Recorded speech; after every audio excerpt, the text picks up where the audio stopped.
quel regard portez-vous sur les gens qui prennent de la drogue ? Alors, quel regard sur les gens qui consomment de la drogue ? Nous déjà, à la protection judiciaire de la jeunesse, on est amené à s'occuper de mineurs et jeunes majeurs qui sont addicts, on va dire ça comme ça, à des produits stupéfiants, quels qu'ils soient, puisque, comme c'est un délit, voire un crime en cas de trafic, la protection judiciaire de la jeunesse est mandatée par les magistrats pour s'occuper de tous les mineurs qui ont commis des délits ou des crimes. Voilà. Donc, bien évidemment, le regard qu'on leur porte et que je leur porte, au-delà du fait de consommer, c'est plutôt bien sûr un regard qui se veut compréhensif en quelque sens, enfin parce que on doit travailler avec eux. Alors le délit bien sûr puisque c'est interdit par la loi, mais aussi pourquoi ils en sont amenés à consommer ou à vendre des produits stupéfiants. Voilà. Donc il y a toute une prise en charge aussi par rapport à la santé, à tout ce qui fait en fait la personnalité du jeune pour éviter qu'il continue à consommer ou que en tout cas il réduise ses consommations et que surtout il les comprenne pour pouvoir les éviter. Voilà. Donc c'est plutôt un regard bienveillant. D'accord, merci. Selon vous, pourquoi les adolescents sont tentés de fumer du tabac ou de boire de l'alcool ? Alors ça c'est une question un petit peu compliquée parce que tenter de boire ou de consommer, boire de l'alcool, consommer des stupéfiants, du tabac, etc. Il peut y avoir plusieurs raisons. Ça peut être faire comme les copains. Tout simplement, pas se sentir exclu du groupe, donc forcément, si on boit pas, si on fume pas, si on a une personnalité peut-être qui est un peu fragile ou si on a envie de se faire des copains, on peut être tenté d'essayer et de bien sûr y prendre goût, pourquoi pas, hein, j'allais dire. Après, ça peut être aussi, on sait que l'adolescence, hein, c'est le moment où on essaye pas mal de choses, donc y compris l'alcool, le tabac, etc. Ça peut être aussi une façon d'oublier quelques soucis qu'on peut avoir, je pense plutôt l'alcool. Le tabac, ça peut être aussi un peu déstressant, donc à des moments de stress, etc. Moi, je pense. Alors, si je parle de moi personnellement, j'avais envie de goûter aussi. Bon, alors voilà, on y goûte. On dit toujours, il faut jamais commencer. Voilà, comme ça, on ne sait pas si on peut arrêter, pas arrêter. On ne commence pas, comme ça, on n'a pas à arrêter. Voilà. Merci. Pensez-vous que le tabac et l'alcool, justement, sont des drogues ? Alors, à partir du moment, j'allais dire, alors je ne suis pas une spécialiste en santé publique, etc. Mais je pense qu'à partir du moment où il peut y avoir une addiction, parce qu'on sait à quel point c'est compliqué d'arrêter de fumer quand on fume, et à quel point c'est compliqué d'arrêter de boire quand on boit. Je parle bien sûr de l'alcoolisme, etc. Pas, je devrais peut-être pas dire ça, mais boire l'apéritif entre copains, enfin je sais pas trop. Du coup, oui, à partir du moment où on estime qu'on peut être addict et avoir besoin d'une aide médicale, par exemple, pour arrêter, que ce soit des patchs ou après, par rapport à l'alcool, d'autres méthodes, on peut, moi je pense, oui, effectivement, que c'est une drogue. Mais est-ce que le café est une drogue parce qu'on ne peut pas s'en passer? Est-ce que les jeux vidéo sont des drogues parce qu'on... Voilà, c'est mon opinion. Après, point de vue santé publique, il y a certainement plein de définitions qui font que drogue ou pas drogue, voilà. Ok. Donc, pensez-vous que l'augmentation du prix de tabac peut dissuader les jeunes d'arrêter de fumer ? Alors, c'est une des solutions, je pense que c'est aussi important. Après, au-delà de l'augmentation du prix du tabac, bien évidemment, hein, pour des jeunes, c'est j'imagine, compliqué voilà, de pouvoir s'acheter du tabac parce que ça coûte quand même relativement cher. Hein. Mais au-delà de ça, donc, il y a tout un travail par rapport à la santé à faire de la part de tout le monde. Hein. Donc, c'est une des façons, effectivement, pour un jeune d'arrêter de fumer. Mais quand on est vraiment addict et qu'on est qu'on ne peut pas se passer de tabac, on trouve toujours malheureusement le moyen pour s'acheter du tabac de contrebande ou à l'étranger ou que sais-je. Donc c'est au-delà de ça, voilà, pour moi le travail le plus important à faire, il est autour de la santé. Voilà. Ces messages de prévention plus que d'augmenter, c'est une des façons, mais un gros travail point de vue santé à faire. Okay. Merci beaucoup. Merci à vous. Mais je vous en prie, bonne continuation. Bonjour. Bonjour. Donc vous êtes monsieur Coulon. Donc, selon vous, pourquoi les adolescents sont tentés de fumer de la drogue ou de boire de l'alcool ? Bon, il y a plusieurs réponses à cette question qui est assez large. Hein. Pourquoi les adolescents sont tentés? D'une part, je pense qu'on se construit à la transgression, c'est-à-dire que transgresser les règles, c'est une façon de s'affirmer, de se construire, de se créer sa propre personnalité. Et d'autre part, c'est aussi une façon de reproduire ce que l'on voit dans la société, puisqu'on voit des fois les grands frères ou même les parents ou les faits majeurs de la société qui font qu'on consomme de l'alcool et on consomme des produits stupéfiants. Donc c'est une question assez large où il y a plusieurs réponses, mais moi je pense que la première c'est la transgression. On aime bien lorsqu'on s'affirme en tant que jeune adolescent, on essaye de se construire sa propre personnalité et je pense que cette construction se fait aussi et par la transgression. D'accord. Certains pays ont voté la dépénalisation ou la législation de drogue. Quel est votre regard sur ce choix? C'est une question qui est très en vogue actuellement depuis plusieurs années dans notre société. Est-ce que la légalisation ou la dépénalisation du cannabis, puisqu'en général on ne parle que de cette drogue-là, on ne parle pas des drogues dites dures comme l'héroïne ou la cocaïne, la dépénalisation du cannabis, est-ce que ça permettrait d'arrêter cette consommation, notamment chez les jeunes adolescents, où on voit que cette consommation est de plus en plus précoce, même vers l'âge de 11 ou 12 ans. Est-ce que ça arrêterait cette consommation? Moi je pense que la réponse est non. Donc à mon sens, il ne faut pas dépénaliser ou légaliser l'usage de produits stupéfiants. Je pense qu'il faut plutôt faire de la pédagogie ou penser à des alternatives aux réponses pénales, c'est-à-dire ne pas forcément qu'il y ait une peine d'emprisonnement encourue pour le simple usage. Bien sûr, on laisse de côté tout ce qui est trafic de drogue. Pour le simple usage, je ne pense pas qu'une peine d'emprisonnement soit appropriée. Je pense que la contraventionnalisation, le fait de payer une simple amende, ou de prévoir des alternatives, comme de rencontrer des médecins addictologues pour essayer de décrocher de cette dépendance, je pense que c'est la solution la plus appropriée. Merci. Quel regard portez-vous sur les gens qui prennent de la drogue? Le regard, il est forcément pas un regard moral ou qui va juger cette personne. On sait très bien que lorsqu'on tombe dans des conduites addictives, finalement, c'est le produit qui prend le pas sur la psyché, la volonté. Et souvent, on considère que ces gens-là sont plus malades de leur conduite addictive plutôt qu'ils soient considérés comme des délinquants. Je parle bien évidemment que des consommateurs. Donc, toujours par rapport à la précédente question, je pense qu'il faut plus être dans une démarche de soins que dans une démarche répressive, puisqu'on considère souvent que ceux qui prennent de la drogue, et je pourrais en rajouter l'alcool également, puisque l'alcool est un produit psychotrope qui crée autant de dégâts que les autres drogues comme le cannabis, l'héroïne ou la cocaïne entre autres. Je pense que ces gens-là, on doit plus les accompagner, tendre la main pour éviter qu'ils continuent leur pratique addictive, parce qu'on sait très bien que lorsqu'on agit sous l'empire de produits psychotropes, ça génère une multitude d'autres infractions, comme les infractions routières, comme des infractions pour des atteintes aux biens, comme des faits de vol, pour pouvoir se procurer de l'argent, pour pouvoir acheter ces produits stupéfiants. Donc envers les personnes addictives, il faut bien évidemment ne pas avoir un jugement moral, jamais, vraiment jamais, et plutôt être dans une démarche de soins. Merci beaucoup. Merci. Bonjour. Bonjour. Donc vous êtes monsieur? Alors je suis monsieur Ginisti, je suis professeur d'histoire-géographie au lycée Monteil et en même temps je suis président de la MGN Aveyron, Mutuelle Générale d'Éducation Nationale. D'accord. D'abord, quel regard portez-vous sur les gens qui prennent de la drogue? Alors à la MGN, nous avons un regard attentif pour accompagner des jeunes ou des adultes qui consomment des différents produits liés à la drogue. Donc il faut les accompagner, il faut essayer de les aider. Pourquoi l'alcool n'est-il pas considéré comme une drogue? Alors pour nous à la MGN, nous considérons que l'alcool est réellement une drogue. Il est vrai que nous avons une société où en France, notamment je pense au vin, n'est pas considéré souvent par les gens est considéré comme un produit culturel.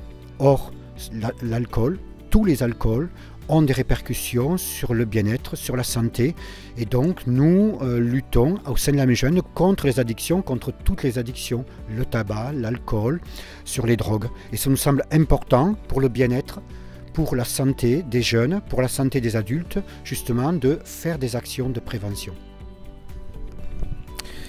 Pensez-vous que le tabac et l'alcool sont des drogues? Et pourquoi? Bien sûr, le tabac est une drogue puisqu'il y a une dépendance au tabac, à la nicotine notamment. Nous organisons au sein de la MGN le mois sans tabac. Nous participons à ce mois sans tabac pour encourager nos adhérents à arrêter le tabac. Et aujourd'hui, il existe différents systèmes remboursés par la sécurité sociale pour arrêter le tabac, pour le sevrage tabagique. C'est très important. Et pour l'alcool, il y en est de même. Et il faut, dans ce cadre-là, accompagner les gens dépendants à la drogue et à l'alcool, pour les accompagner, pour arrêter justement progressivement cette consommation pour leur bien-être et pour leur santé. D'accord. Merci. Merci à vous. Merci. Bonjour, Bonjour, vous êtes monsieur? alors je suis Monsieur Erabi, juge de l'application des peines au tribunal de grande instance de Rodez. Alors pour commencer, quel regard portez-vous sur les gens qui prennent de la drogue? Le regard que je porte, alors en principe je ne devrais pas avoir de regard, puisque ma qualité de magistrat, je dois faire preuve d'impartialité, mais je suis aussi un citoyen comme tous les autres et je pense qu'il ne faut pas préjuger.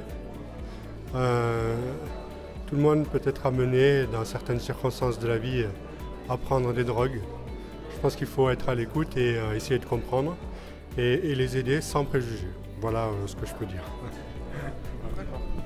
Selon vous, pourquoi les adolescents sont tentés de fumer ou de prendre de l'alcool? C'est pareil, pour les adolescents, je pense qu'on peut, on peut diviser en deux catégories. Ceux qui peut-être ont des difficultés dans leur vie de tous les jours, hein, avec leur famille, et ceux qui n'en ont pas. Donc ceux qui ont des difficultés, je pense qu'on peut, on peut imaginer que ça leur sert à échapper un peu à la dureté de leur quotidien. Pour les autres, je pense qu'il y a aussi, malgré tout, un phénomène de mimétisme, un phénomène de mode. Et quand on entre comme ça dans la vie adulte, ce genre de prise de substances, ça peut faire imaginer à l'adolescent que peut-être il est adulte, ce qui n'est pas encore. Voilà, après, ce sont des choses qui passent en général. Hein. Quand on est adolescent, qu'on prend les drogues, souvent ça passe. Dans la grande majorité des cas, quand ils deviennent adultes, ça s'arrête, hein, avec la maturité, en principe. Voilà, tant qu'ils ne touchent pas aux drogues dures, en fait. Parce que là, on rentre dans autre chose. Hein. Dans autre chose, avec les drogues dures, c'est beaucoup plus difficile de s'en sortir. D'accord. Pensez-vous que l'augmentation du prix de tabac peut dissuader les jeunes d'arrêter de fumer? Les dissuader, je pense pas du tout. Ça, à mon avis, c'est une évidence. Peut-être fumer moins pour des raisons économiques, mais quand vous achetez un paquet, un paquet il y a 10 ans à 5 € et aujourd'hui à 10 €, plutôt que de fumer 20 cigarettes par jour, vous en fumez 10. À mon avis, le problème il va être réglé comme ça. Hein. Voilà, donc parce que il y a des substances qui sont très addictives dans le tabac. Une fois que vous avez commencé à y goûter, la logique c'est pas d'être dissuadé par le prix, mais peut-être par la quantité fumée. Voilà. Merci. De rien, je vous en prie. Merci. Bonjour. Bonjour. Selon vous, pourquoi les adolescents sont tentés de fumer du tabac ou de boire de l'alcool? Alors généralement les adolescents sont tentés de fumer du tabac ou de l'alcool parce que alors déjà il y a la pression du groupe. Je pense que suivant leur fréquentation, si les copains boivent ou fument, donc ils sont peut-être poussés à le faire. Par manque de connaissances aussi des dangers de ces produits-là. Donc ils acceptent donc le premier joint ou la première cigarette ou le premier verre d'alcool. Après certains c'est pour oublier leurs problèmes. Voilà, donc ils pensent que le fait de fumer ou de consommer de l'alcool ça va régler leurs problèmes. Et puis souvent c'est festif. Là, on se retrouve entre potes et là donc il y en a qui se font une bouteille d'alcool et puis tout le monde va essayer donc toujours pareil, hein, je reviens sur la pression du groupe, hein, c'est allez, pourquoi tu bois pas un coup avec nous et puis on boit un verre, deux verres et puis après on se laisse entraîner. Voilà. Quel regard portez-vous sur les gens qui prennent de la drogue? Alors le regard, pour moi ce sont des gens qui ont peut-être des soucis, des problèmes. Donc déjà, avant de les critiquer, il faut peut-être essayer de comprendre pourquoi ils consomment de la drogue, et notamment donc, des produits stupéfiants ou de l'alcool, et de les inciter justement à parler, à se confier pour régler donc, leurs problèmes personnels. Et après, derrière, essayer donc, de les faire arrêter s'ils sont vraiment addicts à ces produits-là.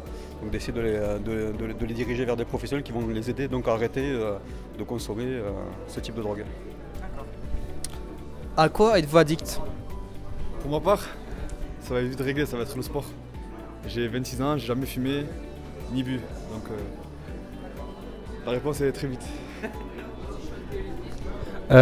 Certains pays ont voté la dépénalisation, la légalisation de drogue. Quel est votre regard sur ce choix? Alors moi je suis tout à fait contre. Je suis tout à fait contre la légalisation donc, de la vente de drogue, notamment de produits stupéfiants. Parce que déjà consommer de la drogue c'est dangereux alors, en matière déjà dans le quotidien. Imaginez quelqu'un qui travaille sur une machine-outil, s'il arrive et s'il est alcoolisé ou s'il a pris des produits stupéfiants, il risque d'avoir un accident de travail. Déjà donc c'est un coût pour la société parce qu'après il faut payer cette personne-là, lui payer les soins. Après sur la route c'est hyper dangereux. Parce que conduire sous alcool ou conduire sous alcool et stupéfiant, ça multiplie par 15 le risque d'avoir un accident mortel de la circulation. Donc imaginez qu'on ait une société où tout le monde a fumé, où tout le monde donc peut se permettre de conduire sous l'emprise de stupéfiants, et bien, quand on prendra la route, ça sera la loterie. Hein. Donc il risque d'avoir un accident à tout moment. Voilà. Donc c'est pour ça qu'à titre personnel, je pense que la vente donc, de produits stupéfiants ou de drogue ne devrait pas être légalisée. Pour vous? Moi aussi je suis complètement contre. Je ne m'y connais pas encore tout à fait en drogue et stupéfiants. Mais pour moi, prendre de la drogue, c'est ne pas être dans son état normal déjà. Stupéfiant pareil, que ce soit pour tout type de drogue. Donc du coup pour moi je suis totalement contre. Merci. D'accord, bah merci beaucoup. Merci à vous. Merci à vous. Pourquoi l'alcool n'est-il pas considéré comme une drogue? Légal. Une drogue légale. Alors, est-ce que l'alcool est une drogue? Déjà, c'est la question que pourrait se poser. Alors l'alcool, effectivement, la consommation d'alcool peut amener à un certain moment à une addiction, mais la vente d'alcool en elle-même n'est pas illégale. D'accord. À quoi êtes-vous addict? Le tabac. D'accord. Selon vous, pourquoi les adolescents sont tentés de fumer du tabac ou de boire de l'alcool? Alors je pense qu'il y a différents paramètres. Hein. L'un est peut-être l'effet de groupe, hein, vouloir aussi essayer une nouvelle expérience à un moment donné. Et puis après, il y a différents contextes qui peuvent amener l'adolescent aussi à tenter certaines expériences. Une situation familiale complexe, une situation scolaire compliquée, voilà, des différents facteurs cumulés qui font que je pense voilà, à un moment donné, on peut être tenté d'aller vers ces expériences. Ok, parfait, merci. Merci à vous, bonne continuation. Pensez-vous que le tabac et l'alcool sont des drogues? Et pourquoi? Alors oui, c'est des drogues parce qu'on est... c'est une addiction, donc du coup on ne peut pas s'en passer. Voilà. Et étant moi-même fumeuse, je confirme que ça reste une drogue, ouais, il faut dire ce qui est. D'accord. Certains pays ont voté la dépénalisation ou la légalisation de drogue. Quel est votre regard sur ce choix? Alors moi personnellement je suis pour la dépénalisation et la légalisation et puis je suis aussi pour développer le cannabis thérapeutique parce que ça fait ses preuves et qu'on voit sur certaines pathologies, certaines maladies graves et invalidantes les bienfaits que ça apporte aux personnes, donc je suis 100% pour. D'accord. Quel regard portez-vous sur les gens qui prennent de la drogue? Alors il y a drogue et drogue, mais après si pour revenir au tabac, étant moi-même fumeuse, voilà, hein, c'est une addiction comme le chocolat, comme d'autres substances où voilà, il faut... Je ne les juge pas, c'est sûr, mais après je reconnais qu'il faut accompagner et aider à s'en sortir et c'est pas facile, ça c'est clair. Mais bon. Je ne les juge pas, il y a pas, voilà. C'est un regard de bienveillance et d'accompagnement qu'il faut avoir sur les personnes qui sont sous addiction, quelle qu'elle soit, et sachant qu'effectivement, Il y a une différence entre le tabac et la cocaïne ou l'héroïne. Mais ça reste une addiction comme une autre. Ouais. Merci. D'accord, merci pour tout. Merci à vous.